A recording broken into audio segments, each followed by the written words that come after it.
Y comenzamos otro de los segmentos estrella. Hemos traído una nueva invitada estrella, en este caso de Microsoft. Microsoft no podía no estar en estas jornadas de Alhambra Venture y tenemos la grandísima suerte de contar este año con nosotros con Noga Tal. Pero antes de que salga, quiero deciros que esta ponencia que viene en estos momentos va a ser en inglés y como tal necesitaremos utilizar los cascos. Os habrán pasado unos cascos en nuestras azafatas en la entrada. Son estos que tenéis por aquí. De acuerdo, estos cascos de aquí. En los brazos de vuestros sitios, si los levantáis, encontraréis dónde enchufar los cascos, pero por si acaso hemos preparado un vídeo tutorial. Vamos allá con las instrucciones. Instrucciones para ponerse los cascos. Dale play. Dale, Paul. Ahí está. Eso son los cascos. Se abren con dificultad, pero se abren. Eso es lo que va al oído. Eso es lo que no va al oído.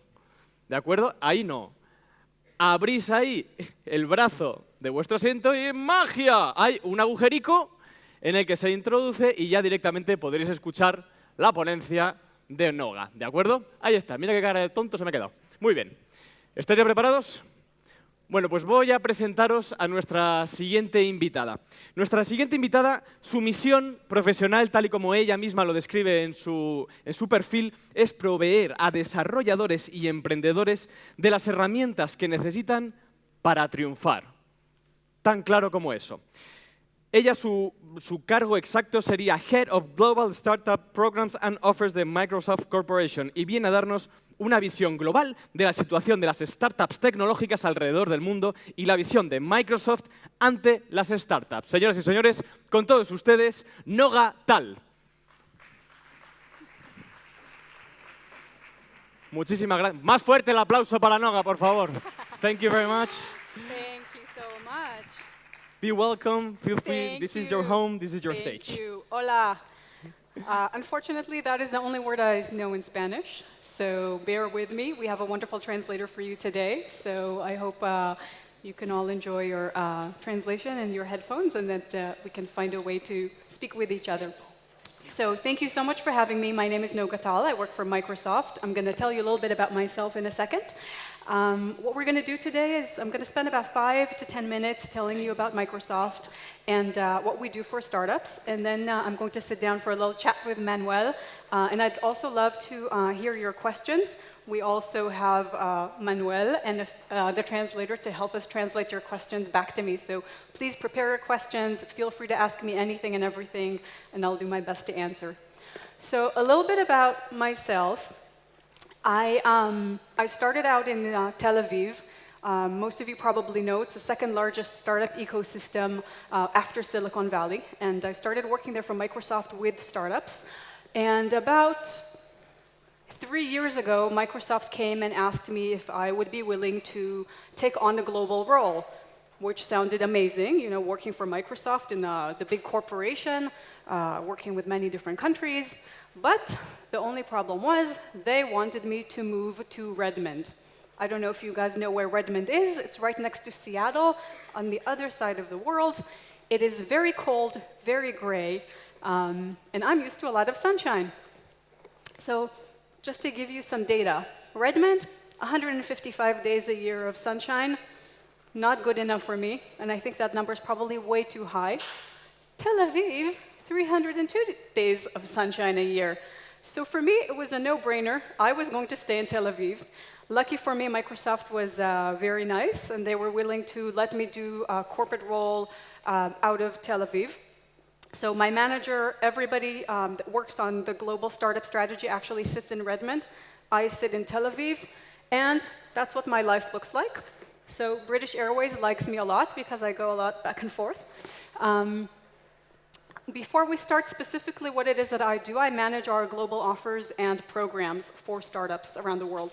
So I'm going to tell you a little bit about what those programs are, just to give you a little sense of what it is that we can do for you, whether you're a startup, an entrepreneur, an investor, or an accelerator.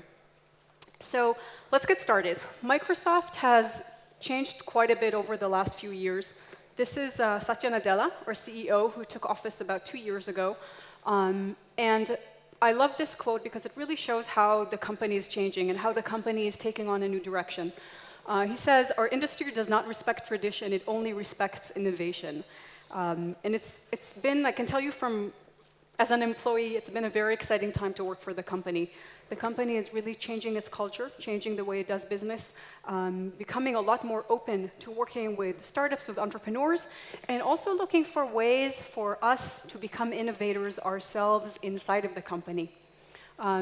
So you'll see as I walk you through the development our company has taken with startups, we've also been putting a lot more emphasis on working with different ecosystems around the world. So just to give you a brief overview of what it is that we do with startups and how we've developed over the last few years. We started out in 2008 with a Biz Park program. This is the program that I'm responsible for. This is basically our free offer of different tools and platforms and resources for startups and entrepreneurs. We have over 100,000 startups that go through this program every year. In 2010, we added Imagine Cup. Imagine Cup is our program for student entrepreneurs. We have a global competition every year. We're actually having the finals in 2 weeks in Redmond, where the finalists get to meet Satya and they get a nice prize for being top innovators as students. This is young students, so it could be anywhere from 16 to 18 to 20. We also have our Microsoft Innovation Centers. These centers are all around student and entrepreneurs. We have them all over the world. I'll show you in a minute also where we have them in Spain, so you're welcome to partner with us there. Next, I was lucky enough to actually be a part of the next one. In 2012, we started our very own accelerator. This was in Tel Aviv. It's rated #1 accelerator in Israel for 2 years in a row. And this was basically the first time that Microsoft decided to run its very own accelerator. We went out and we built out our very own blueprint and built out a 4-month in-depth program where startups come, stay in the Microsoft building and get all the help that they need from technology to business to go to market. By 2014, we had 7 accelerators around the world. And last but not least, you might have read in the papers, in February, we launched our very own investment arm called Microsoft Ventures. It is headed by Nagraj Kashyap, who came from Qualcomm Ventures. Right now, they're active mainly in the United States and in Israel, in 4 different cities focused on Series A and beyond. So that kind of gives you an idea of where Microsoft is in the startup ecosystem. Just a quick glance of what it is that we do for startups. So I talked about the accelerators and the investments. We also do a lot of VC engagements. So we do portfolio reviews with leading VCs around the world. We also give out special offers of our products, especially our cloud offering for the portfolio companies and the VCs we engage with. A lot of trend spotting. So bringing back to the industry insights from what it is that we see through our global footprint in we're active in about 50 different startup ecosystems, if not more. Another thing that we do is partner engagements. I know there are some partners who are actually sitting here in the room. So we have over 100 different partners worldwide. So actually over 1,000 partners worldwide. 200 of them are accelerator partners. And last but not least, one of the things that we do for startups that come in and go through our programs and grow with us is a lot of go-to-market support. So what we do is we bring in Microsoft customers and we connect them to the startups so startups have an opportunity to really grow and close their first deals through Microsoft's customers. We help startups through marketing and PR opportunities. Just last week here in Spain, our startup lead was on television, on national television, and she was talking about some of the startups that work with us. So we're always looking for opportunities to bring more value to the companies that work with us. A little bit about the program that I manage. So I'm responsible for the offers that go into the Biz Park and Biz Park Plus programs. Biz Park was established in 2008. We're active in 165 countries. We have every year over 100,000 members. What Biz Park basically gives you is a very robust set of software tools, over 100 different tools. It includes Visual Studio, it includes Office, Azure, a lot of other things that you need to start your company from the ground up. If there are any entrepreneurs here who haven't really worked with us yet, I really encourage you to go and sign up. It takes a few days to get accepted, and you're on your way. Aside from this, we also have the Biz Park Plus program, which is for more mature startups, and that is where we give away anywhere between $120,000 to $500,000 of cloud credits. So this is my world. I'm responsible for the types of technologies that go into these programs. And I'm also responsible for the technical engagement across the startup's life cycle. So what type of technical support you get from Microsoft when you come to work with us. So for you as a startup, what we're going to, if you decide to work with us, we give you deep one-on-one engagement with our developers to come and help you build up your company from the ground up. Deep partnerships with the community, so we help to connect you to the VC community and other partners within the ecosystem. The offers we talked about, and of course, go-to-market. So tapping into all the great go-to-market activities that Microsoft already has and helping you enjoy it.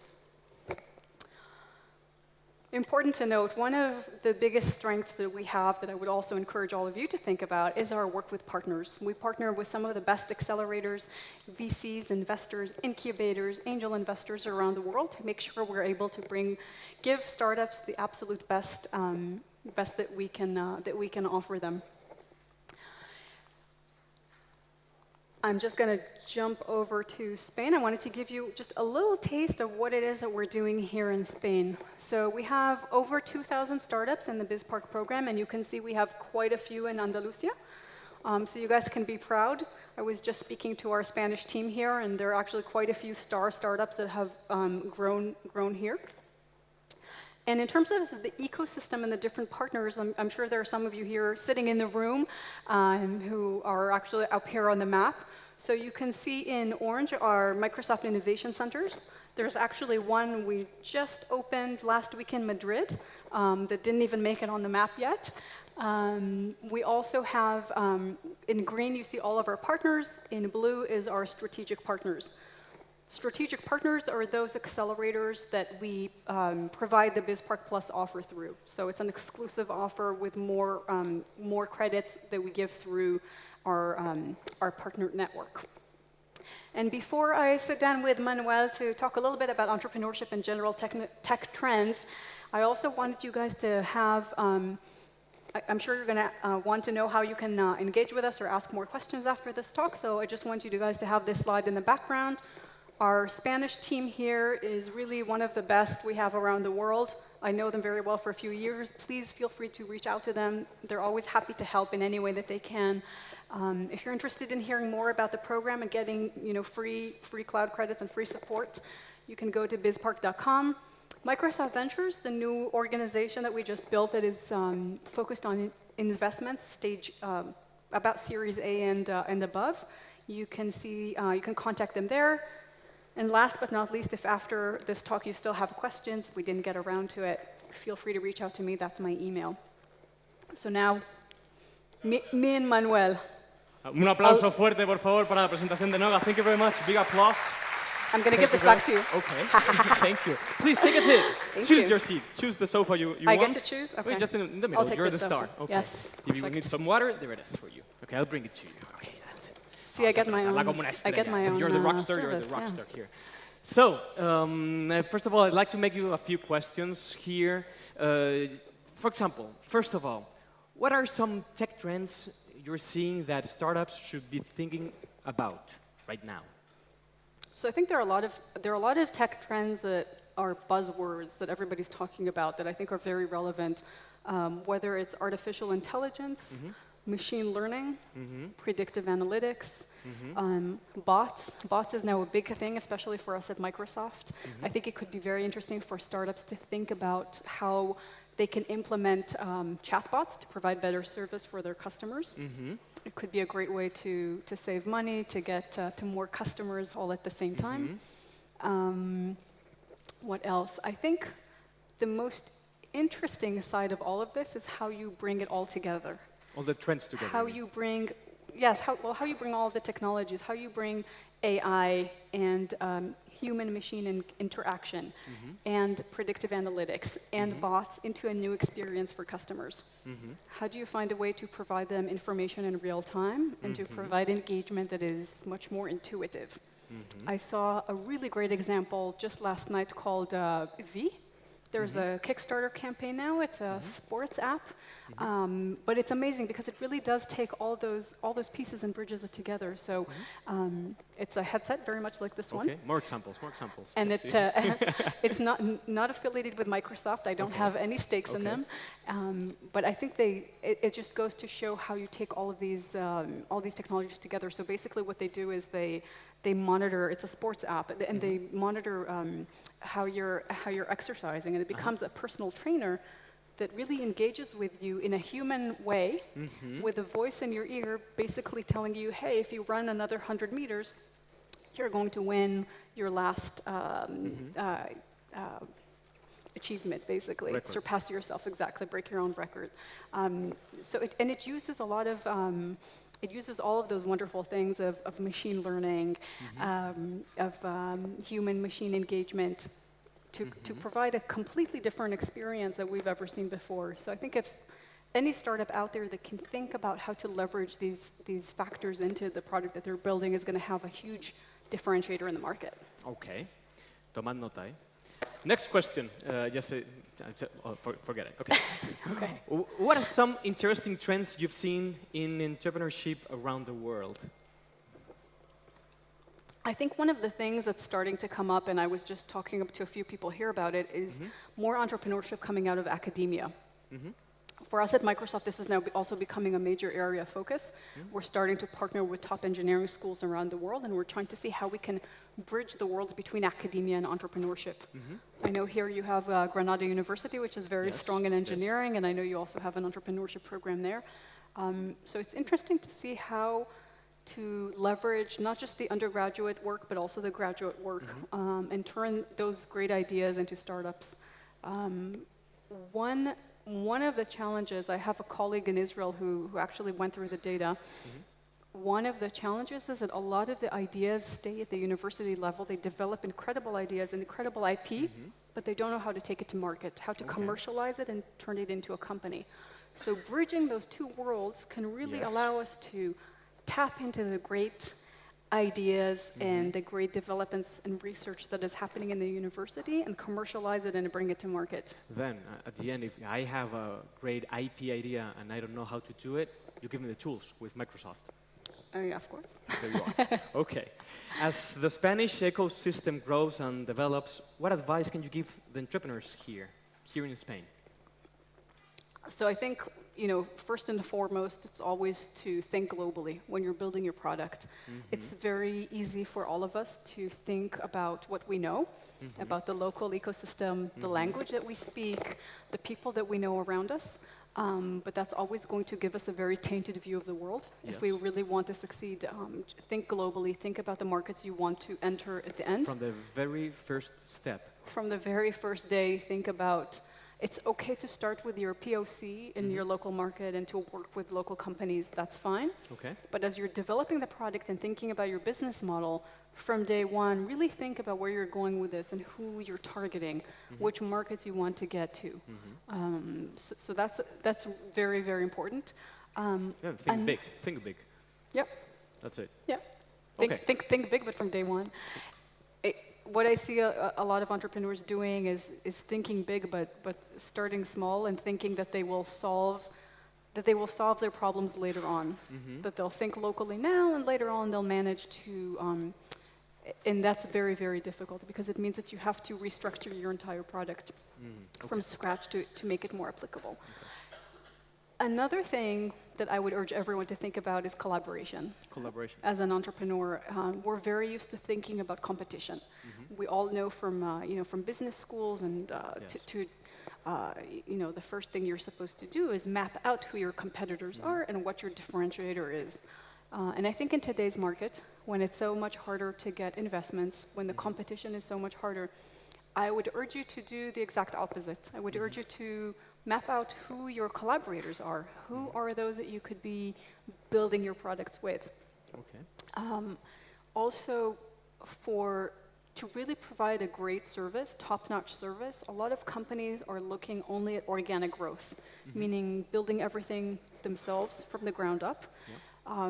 which is fine, but it means you're in for a very long and very hard road. Finding those that have already created some of the solutions that you can collaborate with. Maybe it's around data, maybe it's around technology and infrastructure. Who are those that you can partner with to get faster to market and bring an even better experience for your customers? So I think that's another point to consider. So don't be aware of sharing your ideas. Don't have problems sharing your ideas. Don't protect them. Just share them and make them big. Be smart about it, obviously, but think about who you can build the right partnerships with from an early stage. Okay. Yeah. Then the next question I have here for you is, what advice can you give the other players in our ecosystem, like incubators or accelerators or investors? I would give them pretty much the same advice. I think that's something that we've learned at Microsoft Accelerators as well, is the power of collaboration is huge. The ability to connect with other accelerators outside of your region, outside of your country, is something that gives you such an added value and gives such an added value to the startups you work with. You're able to provide them a better service. You're able to connect them and grow your and their network. An interesting trend that's happening in the accelerator space is a lot of local accelerators are now looking to internationalize themselves. I was in Paris a few months ago, and there's an accelerator there that's considered the top accelerator in the country called Numa. Numa is now looking to open new accelerators worldwide, and they are always looking for people to partner on the ground in the ecosystem, who know the ecosystem very well and can help them to take their blueprint and implement it locally. So I think that there are a lot of really interesting opportunities happening today that can help accelerators and incubators here in Andalusia to grow themselves and also to expand outside of the region. Another area that's, I think, has been a success factor for Israel is thinking about your alumni networks. So thinking about how you maintain the relationship with people from Spain who've moved outside of Spain to other ecosystems. So are there people who are now in New York, who are now in Silicon Valley? Maybe they're in London, maybe they're in Paris, maybe even in Tel Aviv, in Germany. How do you build a network that can then give back to your ecosystem here? And this has been an incredible growth factor for Israel. We have a lot of Israelis traveling the world all the time, and a lot of them have moved to the States, and it really helps. It helps to open doors for startups coming out of Israel. It helps to expand connections to new investors. So I would urge both your accelerators to think about how they do that, and also as an ecosystem to... Then again, we're talking about collaboration. Thank you very much. Sí.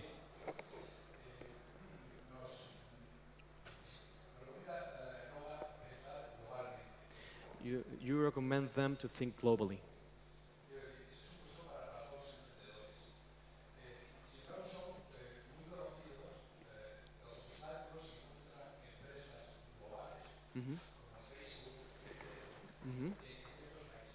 Big companies like Facebook or Twitter have also great obstacles in some countries. They can find obstacles also. In China, you find no Facebook.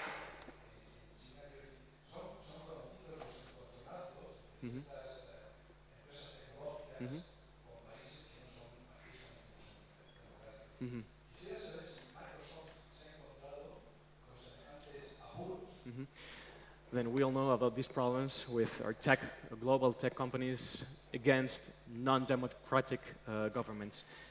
From Microsoft, did you have this problem? Do you have this problem or controversy? Not so much. Well, we have some problems. Not so much controversy, but we have challenges in certain countries.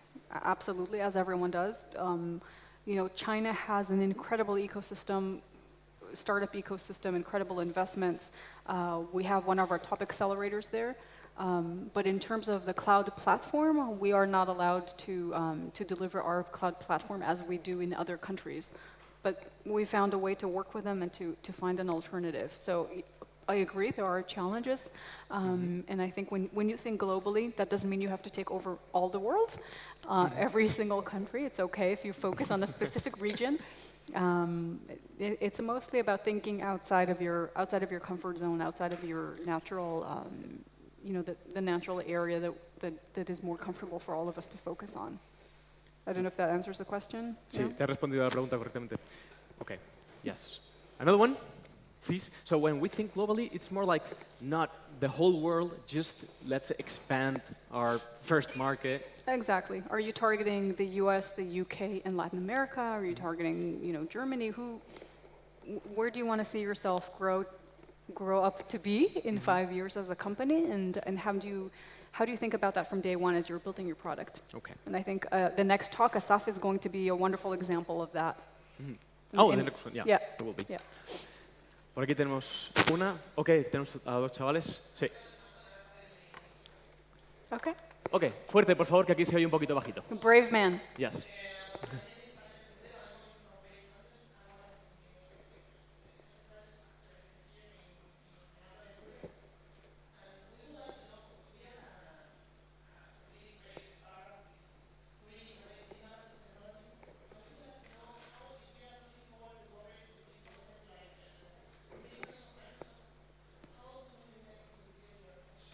Ha.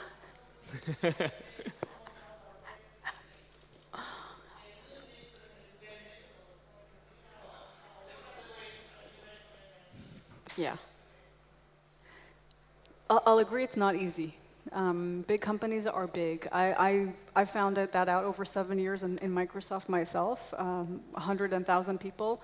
You have many people working on business development, on mergers and acquisitions, on collaboration. I would say, first of all, have a good customer base that is your proof point to prove that you've already have some customers. If you have global customers, that's great. I would say try to tap into local resources. So, talk first of all to the local representatives. I know that doesn't always work and doesn't always get you to where you're trying to. I think events are a wonderful way to get direct access to the people you want to talk to. Events, can you please develop a little bit the events, you said? Yeah, yep, I think, even events like today, you come here, you meet someone like myself, or you go to other events and you can talk directly to the representatives of those companies. I think it's mostly, I think the bigger challenge is actually being ready as a startup to sell to a large customer, to an enterprise. I've seen that happen many times with programs where we bring startups together with enterprise customers. Because with enterprise customers, the process takes a very long time. So you have to be ready. You have to have enough patience and enough funding to know that you're going into a negotiation and a process that can can easily take a year. And you need to have the resources and the time to fly out and meet with them. So I would say, getting attention is the first challenge, but there's another challenge after that. Once you're big enough and you have enough funding, then definitely go for it. Just know that with customers that are that big, it is a process.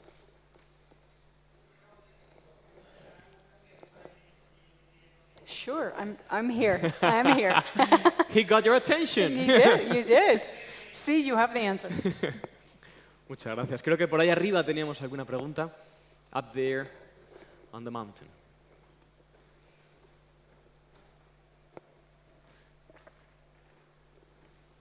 Muy bien. Buenas tardes. Good afternoon. Disculpe, no lo escuchamos. Sí, ahora.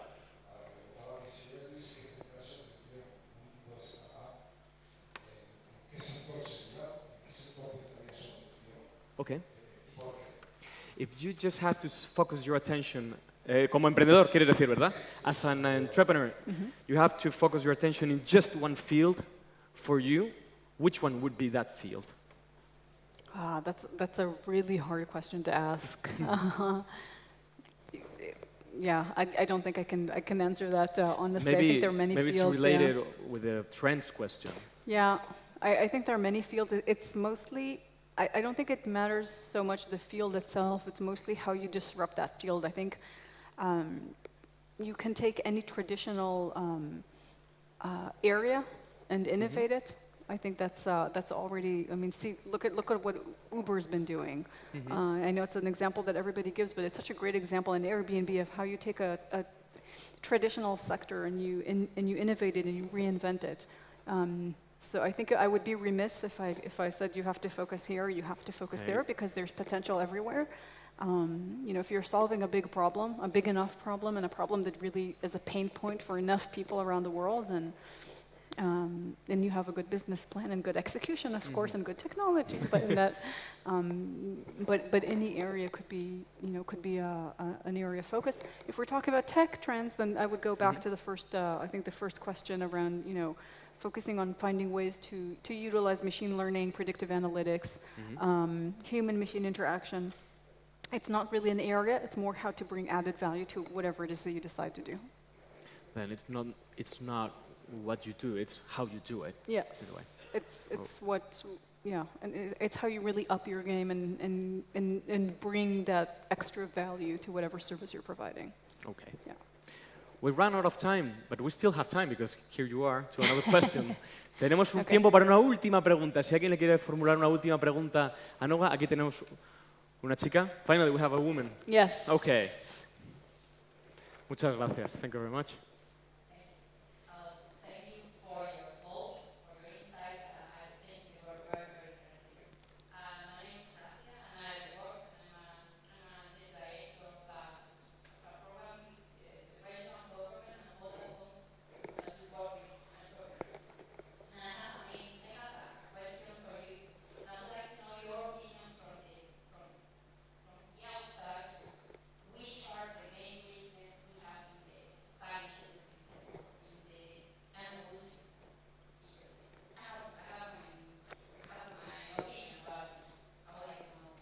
Yeah. So I'd love to talk to you about it afterwards. I have to admit I don't know enough because I sit in Corp. I kind of have a world view. I don't know enough specifically about Spain or Andalusia. I know what I've heard from others around, you know, language being a barrier. A lot of times thinking maybe a bit too locally because that's the comfort zone. I think that happens to in many countries though. But I'd actually love to hear from you because I don't know enough honestly. Pues muchísimas gracias. Thank you very much. Thank you. Thank you for your time. Thank you for being here. Pido un fuerte aplauso, por favor, para Noga. Thank you. Que nos ha regalado su tiempo. Thank you very much. And now another Israeli. Muy bien. Oh,